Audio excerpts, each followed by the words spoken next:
Hello guys, welcome to our channel. So మేమైతే ఊరు వెళ్ళామని చెప్పాను కదా. సో మేమైతే దారిలో ఉన్నామన్నమాట. సో మేమైతే బండి మీద వెళ్ళిపోయాం. తర్వాత మేము వెళ్ళిపోయినాక మాకు వేడివేడిగా ఆంటీ అయితే స్పెషల్గా ఇదైతే ఫుడ్ రెడీ చేసేసారు.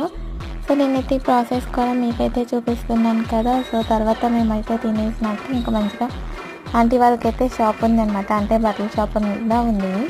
సో మేమైతే శారీస్ చూసామన్నమాట. చాలా మంచిగా ఉంటుంది కలెక్షన్ అంతా కూడా. సో మీరు ఎవరైనా నల్లజర్లకి దగ్గరలో ఉంటే కనుక ఒకసారి షాప్కి వెళ్ళి చూడండి, మీకు కూడా నచ్చితే. సో మేమైతే కొన్ని అయితే కొనుక్కున్నాం అనమాట. ఏం కొనుక్కున్నాం ఏంటి అనేది అయితే మీకు నేను తర్వాత అయితే చెప్తా ఉంటాను. సో ఇంకా శారీస్ ఒకటే కాదు, హాఫ్ శారీస్ కానీ టాప్స్ కానీ ఇట్లాంటివి డ్రెస్సెస్ కూడా ఉంటాయి అన్నమాట. సో నేనైతే హాఫ్ శారీ కూడా ఒకటి తీసుకున్నా, అది వచ్చే వీడియోస్లో అయితే చూపిస్తాను. ఇంకా అలానే కాకుండా ఇంకా పెద్దవాళ్ళకి శారీస్ అవి కూడా ఉండే అనమాట. సో మా అమ్మమ్మకి కూడా మేమైతే శారీస్ తీసుకొని వచ్చేసాము. ఇంకంతే, బాయ్ బాయ్.